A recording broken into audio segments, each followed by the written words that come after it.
Olá pessoal, sejam todos mais uma vez muito bem-vindos à Academia IMAS. Pessoal, hoje nossa terceira aula, ok, da playlist aí, Estudo dos Gases. Vamos falar sobre transformações isobáricas. Na aula passada falamos sobre transformações isotérmicas, foi tranquilaço, muito simples. Hoje vamos então falar das transformações isobáricas. Pessoal, lembra para vocês, ok, que quando falamos da transformação isobárica nós estamos a nos referir a um processo, ok, em que a pressão é constante.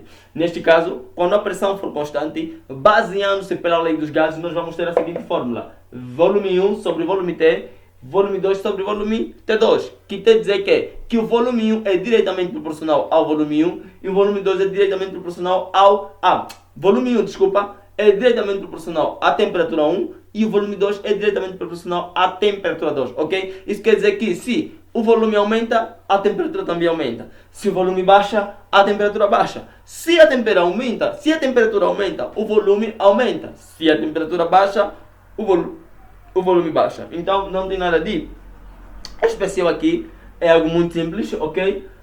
É muito simples mesmo. Então o que nós temos que fazer é só saber que quando estamos perante uma transformação isobárica, estamos a querer nos referir que a pressão é constante. E quando eu falo de pressão constante, não estou a falar que ela é nula, ou seja, que ela é igual a zero. Eu estou a dizer que ela tem um valor e este valor não altera durante o processo. Então, isto aqui é o significado do termo constante, ok? Então, temos aqui um exemplo simples, vamos já para o nosso exemplo, para não perdermos aqui tempo. O exemplo diz que temos nosso volume 1, temperatura 200, temperatura 2, 600, volume 2, não temos. Pessoal, calculando o volume 2 aqui nessa situação, eu já sei que o meu volume vai ser igual a 3. Por quê, pessoal? Porque estão a me dizer que o volume é diretamente proporcional à temperatura, ou seja, quando a temperatura aumenta, ele aumenta. Se a temperatura for dividida à metade, o volume também divide-se à metade. Então, é só.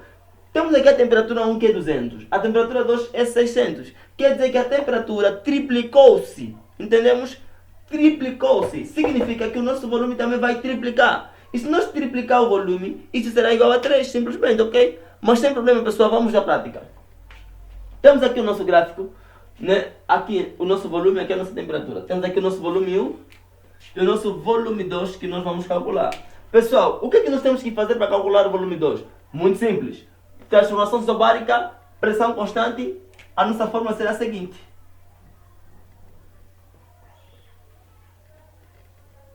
Ok? Pressão 1 sobre pressão 2, pressão 1 sobre temperatura 1, volume 1 sobre temperatura 1, volume 2 sobre temperatura 2. Queremos o quê? Volume 2. Então, este nosso T2 vem aqui a multiplicar. E fica assim, ok? Agora vamos substituir seus valores. Quem é o nosso T2? T2 é 600. Ok? Quem é o nosso V1? É 1. Quem é o nosso T1? É 200. Então, pessoal, se nós dividir, ok? 0 com 0 sai, 0 com 0 sai, 6 por 2 é 3. Então, o nosso V2 será igual a quê? Será igual a 3, pessoal. Vamos para aqui o 3. Ok, pessoal? Veja só apagar aqui. Então, como a forma disse, né, eles são diretamente proporcionais. Se um aumenta, o outro também aumenta. Né? Se um baixa, o outro baixa. Ou seja, se a temperatura crescer ou aumentar, né, o volume também vai aumentar ao nível da temperatura. Se a temperatura aumentar 2 vezes, o volume aumenta também 2 vezes. Se o volume aumentar 10 vezes, a temperatura aumenta 10 vezes. Isso quer dizer que para maior volume temos a maior temperatura. Para menor volume temos a menor temperatura. Então estamos aqui.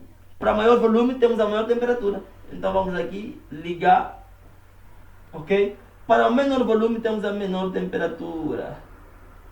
Então, pessoal, isso vai dar uma equação. Vai dar um gráfico do primeiro grau. Ok? Um gráfico linear do primeiro grau. Então é isso aqui. Ok? Até aqui, muito simples. Resolvemos aqui a nossa questão. Não tem problema nenhum, pessoal. Transformação isobárica, sempre que você ouvir o nome isobárica, pressão constante. Não se dá muito trabalho, pela lei dos gases, põe logo já, a fórmula aqui e resolve o que estiver a te pedir. Sempre, pessoal, o gráfico de um processo ou de uma transformação isobárica sempre será do primeiro grau. Será semelhante a isso, ok? Um gráfico linha. Assim como também o gráfico do processo isocórico, ok? Sempre será um gráfico linha, ok, pessoal? Então não tem complicação aqui, ok? Esta é a nossa aula de hoje. Pessoal, se tu tiveres alguma dúvida, é só clicar aí no link da descrição, é só deixar aí no comentário a dúvida que você quiser, que você tiver. Se inscreva no canal, ative o sininho, clica aí no link que está na descrição para assistir às aulas anteriores e vamos embora, pessoal, ok? Até mais e até a próxima aula. Tchau, tchau.